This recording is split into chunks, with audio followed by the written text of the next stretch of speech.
Interface overview. Object oriented ப்ரோக்ராமிங்கில் interface அப்படிங்கிறது மிக மிக முக்கியமான ஒரு கான்செப்ட். ஓகே, ஜென்ரலாக இன்டர்ஃபேஸ்னால் என்ன ஈஸியாக நமக்கு புரியணும் அப்படின்னா, நம்மக்கிட்ட நோக்கியா மொபைல் இருக்குது. நோக்கியா மொபைலே பார்த்தீங்க அப்படின்னா ஏகப்பட்ட வெரைட்டி இருக்குது, ஏகப்பட்ட மாடல் இருக்குது, டிஃப்ரெண்ட் சைஸ் இருக்குது. ஆனால் அதனுடைய சார்ஜர் பார்த்தீங்கன்னா, சார்ஜர்னுடைய பின்னு ஒரே ஒரு சார்ஜரை வச்சுக்கிட்டு நம்ம எந்த நோக்கியா மொபைலில் வேணாலும் போடுற மாதிரி அவங்க கிரியேட் பண்ணுறாங்க இல்லைங்களா?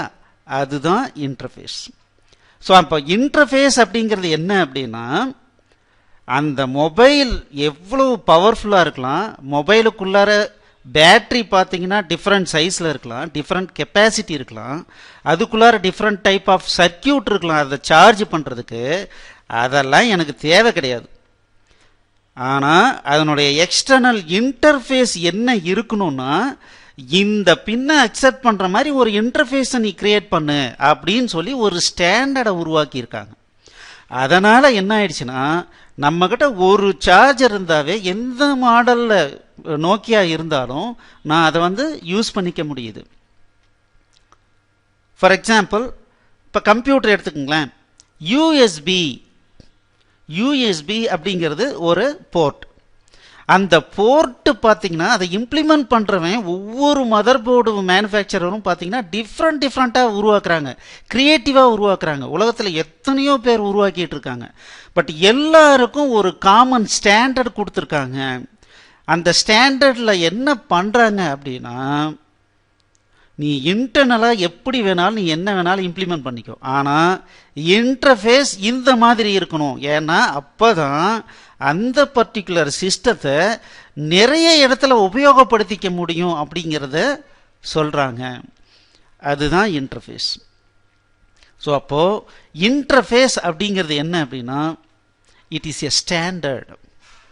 அந்த ஸ்டாண்டர்டை நம்ம ஃபாலோ பண்ணுறதுனால என்ன சார் அட்வான்டேஜ்? அந்த பர்டிகுலர் மாடியூலை நிறைய இடத்துல உபயோகப்படுத்திக்க முடியும்.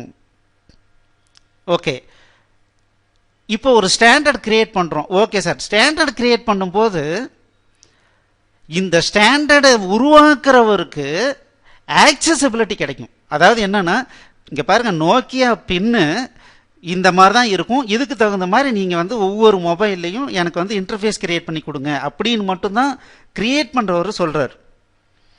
அப்போ அந்த பின்னை தூக்கி நான் எங்கே வேணாலும் கொண்டு போய் போடும்போது எனக்கு ஆக்சசிபிலிட்டி கிடைக்குது.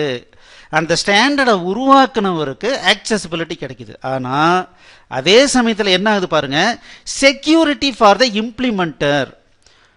ஒவ்வொருத்தரும் அந்த மொபைலையோ ஒரு டிவைஸையோ உருவாக்குறதுக்கு அவங்கவுங்க க்ரியேட்டிவிட்டியை பயங்கரமாக போடுறாங்க.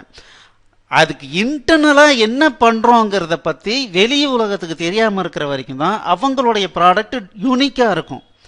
அப்போ அதில் போய் ஸ்டாண்டர்டை உருவாக்குனவர் அதில் போய் கை வைக்கிற மாதிரி இருக்கக்கூடாது இல்லையா? அப்போ ஒரு ஸ்டாண்டர்டை உருவாக்கியிருக்கோம் அப்படின்னா, நான் உருவாக்குறேன் அப்படின்னா எனக்கு தேவை, எனக்கு இந்த மாதிரி ஒரு டிவைஸ் கொடுத்தீங்கன்னா நான் இந்த மாதிரி இம்ப்ளிமெண்ட் பண்ணேன்னா எனக்கு அது ஒர்க் ஆகணும், அவ்வளோதான். நீ அதை என்னவோ பண்ணிக்கோ, அதை பற்றி எனக்கு கவலை கிடையாது. அப்போது உருவாக்குறவரும் தைரியமாக இந்த இன்டர்ஃபேஸை கொடுப்பாரு. அதுதான் செக்யூரிட்டி. இந்த செக்யூரிட்டி ஃபார் த இம்ப்ளிமெண்டர். ஸோ அப்போ ஒரு இன்டர்ஃபேஸ் அப்படின்னா என்ன மெயின் அப்படின்னா, அந்த காமன் இன்டர்ஃபேஸை எல்லாரும் ஃபாலோ பண்ணும்போது எனக்கு இங்கே பாரு இந்த மாதிரி ஒரு விஷயம் இருக்குதுன்னா அதில் இதெல்லாம் இருக்கும், அது நீ போய் பாருன்னு ஒரு தலைமையில் இருக்கிறவர் பண்ணுவார். இப்போ சாஃப்ட்வேர் டெவலப்மெண்ட்டில் எப்படி சார் இந்த இன்டர்ஃபேஸ் உபயோகமாக இருக்குது அப்படின்னு பார்த்தோம் அப்படின்னம்னா, இப்போ ஒரு ப்ராஜெக்ட் மேனேஜர் இருக்கார், அவரு கீழே 10 பேர் டெவலப்பர் பண்ணுறாங்க. ஒரு 100 ஸ்க்ரீன் என்ட்ரி ஸ்க்ரீன் ரெடி பண்ணணும்னு வச்சுக்கோங்க.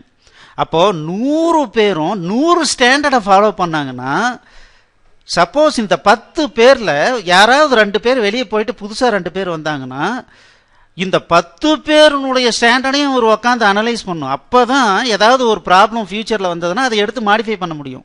இல்லை இந்த கோடிங்கை இப்படி மாடிஃபை பண்ணு, இல்லை இந்த மாதிரி இதை பேஸ் பண்ணி இப்படி பண்ணுன்னா அவர் 10 பேரும் எப்படி எப்படி பண்ணியிருக்காங்கன்னு அனலைஸ் பண்ணிட்டு இருக்கணும் இல்லையா? அதுக்கு பதிலாக இங்கே பாரு, இதுதான் இன்டர்ஃபேஸ். எல்லாரும் இந்த ஸ்டாண்டர்ட் தான் ஃபாலோ பண்ணியிருக்காங்க. இது ஒன்று பார்த்துட்டிங்கன்னா 10 பேர் டெவலப் பண்ணதும் இப்படி தான் இருக்கும் அப்படின்னு நம்ம ட்ரைனிங் கொடுத்தோம் அப்படின்னம்னா என்னாகும்? அந்த புதுசாக வர்றவருக்கு ரொம்ப ஈஸியாக பிக்கப் பண்ணிக்குவார். ரெண்டாவது, இந்த 10 பேர் பண்ணின வேலையும் யாரோ ஒருத்தர் உக்காந்து டைரெக்டாக ஒரு ஃப்ரண்ட் எண்டு ஒரு எம்டிஐ ஃபார்ம் போட்டு அதில் மெனுலாம் அட்டாச் பண்ணும், அது இந்தந்த ஆக்ஷனுக்கு இந்தந்த இதை கால் பண்ணுங்கிற மாதிரி அவர் ஏதோ ஒரு கோடிங் பண்ணணும்னா அவர் எதை பற்றியும் கவலைப்பட தேவையில்லை. இந்த இதை கிளிக் பண்ணால் இந்த ஃபங்க்ஷனை கால் பண்ணு, இந்த இதை கிளிக் பண்ணால் இந்த ஃபங்க்ஷனை கால் பண்ணுங்கன்னு சொல்லி ஆட்டோமேட்டிக்காக அவர் ஸ்பெசிஃபை பண்ணிக்கிட்டு போய்கிட்டே இருக்க முடியும். ஸோ அதுதான் இன்டர்ஃபேஸ். ஸோ இன்டர்ஃபேஸ் அப்படிங்கிறது என்ன அப்படின்னா, it is a standard, it is not a type. அது ஒரு ஆப்ஜெக்டை கிரியேட் பண்ணுற மாதிரியான ஒரு டைப் கிடையாது.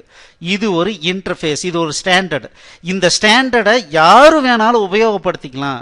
சார் அப்படி உபயோகப்படுத்திக்கிட்டால் எனக்கு என்ன சார் அட்வான்டேஜ்? அந்த ஸ்டாண்டர்டை யார் எந்தெந்த கிளாஸ்லாம் கிரியேட் பண்ணியிருக்காங்களோ, இம்ப்ளிமெண்ட் பண்ணியிருக்காங்களோ, அதை நான் எடுத்து அந்த பேரை கொடுத்து நான் ஆக்சஸ் பண்ணிக்க முடியும். யார் வேணாலும் அதை உபயோகப்படுத்திக்க முடியும். இம்ப்ளிமெண்ட் எப்படியோ பண்ணிட்டு போங்க, அதுக்குண்டான கோடிங் எவ்வளோ கிரியேட்டிவாக கூட நீங்கள் எழுதிட்டு போங்க, அதை பற்றி கவலை கிடையாது. நான் அதை உபயோகப்படுத்தணும், அதுக்கு நீங்கள் இன்டர்ஃபேஸ் கொடுத்துருக்கீங்க. அப்படிங்கிறது தான் இன்டர்ஃபேஸ். ஸோ இதை ஒரு ப்ராக்டிக்கல் எக்ஸாம்பிளில் போட்டு பார்க்கலாம், உங்களுக்கு நல்லா புரியும்.